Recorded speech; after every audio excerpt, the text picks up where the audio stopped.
माहिती सरकारमधील संभाव्य पालकमंत्र्यांची यादी समोर. पालकमंत्र्यांच्या नावांची घोषणा आज होण्याची शक्यता. आगामी निवडणुकांचे गणित लक्षात घेऊन पालकमंत्री निश्चित केल्याची माहिती. अपात्र लाडक्या बहिणींची रक्कम पुन्हा सरकार जमा. मुख्यमंत्री लाडकी बहीण योजनेमध्ये निकष डावलून लाभ घेतल्यावर ज्यांनी घेतले होते त्यांच्यावर कारवाई सुरू. बीडमधील सरपंच संतोष देशमुख यांच्या हत्या प्रकरणाला 26 दिवस पूर्ण. परभणीत आज मूक मोर्चा. मनोज सरांगे, सुरेश धस, संदीप क्षीरसागर मोर्चा सहभागी होणार. खंडणी प्रकरणामध्ये वाल्मिक कराडच्या अडचणीत वाढ. वाल्मिक कराडचे पवन चक्कीच्या अधिकाऱ्यांशी बोलणं झालं होतं.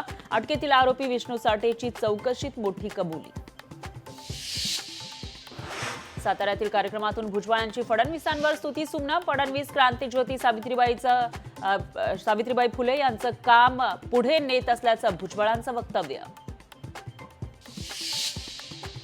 छगन भुजबळ, शरद पवार एकाच मंचावर. मुख्यमंत्री फडणवीस यांच्यासोबतही केला एकाच गाडीतून प्रवास. राजकीय वर्तुळात चर्चांना उधाण.